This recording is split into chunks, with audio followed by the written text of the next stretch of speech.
So water conservancy, water conservation is a big key here in the desert. Obviously, we live in a desert. It seems like we have more dry years than we don't. So my philosophy on this is we need more education. We need to make sure people understand that conservation is just a way of life here in St. George.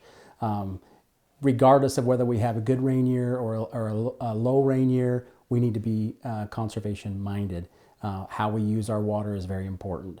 So education is a key. We've done really well over the years in St. George by making sure people understand how to save water by adjusting their sprinklers properly. And they have opportunities for people to replace grass with lower water use vegetation.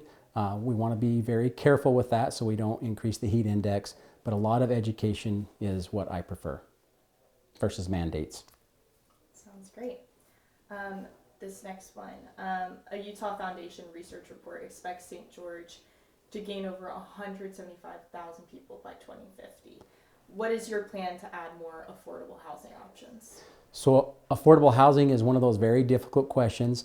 The big elephant in the room is supply and demand is the big issue.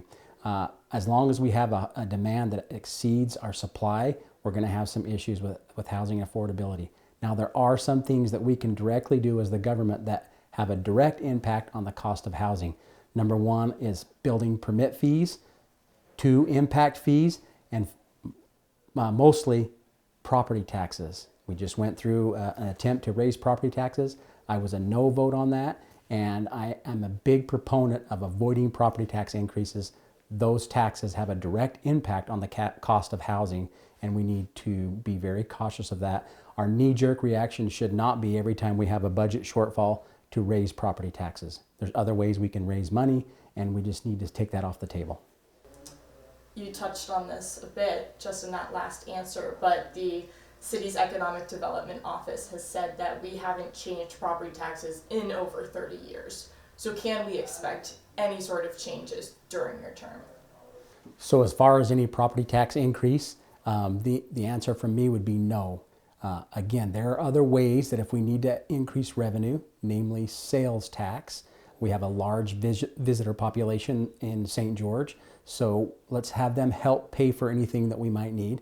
I don't foresee that we need that. We've been doing very well, but if there is a need at some point to increase revenue, we need to look first at sales tax versus property tax. So the short answer from me would be I would not promote or put forward any kind of a property tax increase as long as I'm the mayor. Now, ultimately, it will be the city council's decision in St. George. That's who the ultimate decision makers are, but you would not see me promoting that as was done before. St. George is a premier spot for tourism with the park so close and major sporting events. How will you use tourism to benefit local residents? Yeah, there's a lot of things for people to come here and do. We have a beautiful atmosphere here with our parks, our scenery, our weather. All of those things bring people here. That's something that we kind of alluded to before, is those people come here, they spend money. It's what we call a value added. They don't live here, they don't stay here, but they bring money from outside of the community into our community. We love that. That helps us to keep those property taxes low that haven't been increased in 35 years. We want to benefit off of that. They do have an impact on our infrastructure, so of course they should pay for that. I think there's more that we can do on that. We do have the TRT, or the transient room tax, that we collect on the hotel rooms, and the restaurant taxes. There's more that we can do there to keep a lot more of that money here. We don't necessarily, I think, need to increase that, but let's keep more of it here and use more of it in our local infrastructure if we can.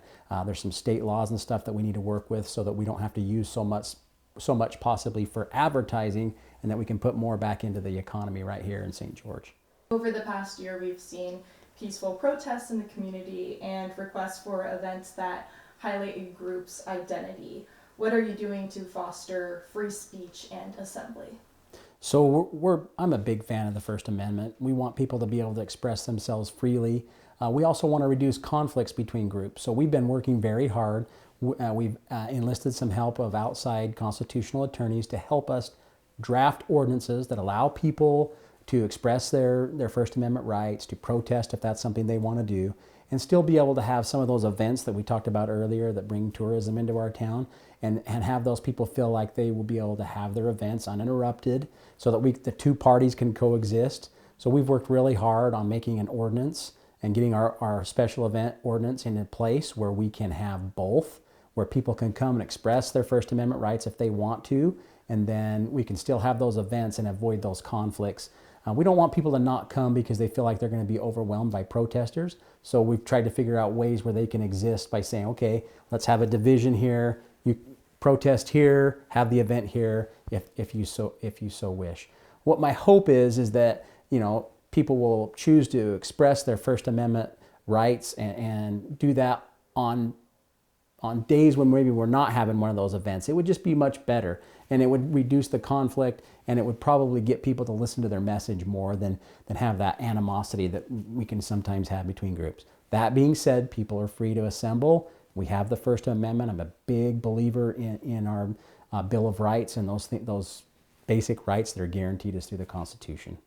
So specifically with the mayor's office, how will the community be able to voice their stances and feedback on town policies? Awesome question. First of all, I believe that listening to our constituents is not just a formality, but it's a necessity. And to me, leadership begins with listening, not lecturing. So I want to look for ways that we can have people come in and share their thoughts and feelings and frustrations with the city. The town halls, like some of our national legislators do, I think we should find ways to go out into the community, and that's something I'm going to try to do, where we can just go out into the community and let people just talk with no agenda. If they have things that they want to express, we can have them come express to the entire council and to the mayor's office their frustrations or their questions or things that they think could be done better, so that we can take that information, really listening to that information, not just giving them an answer or returning some email or text or whatever we're doing. We want to get real answers, and we want real feedback from our community. That's what we signed up to do as elected officials. And in the mayor's office, if I'm the mayor, we're going to make sure that's priority number one, listening.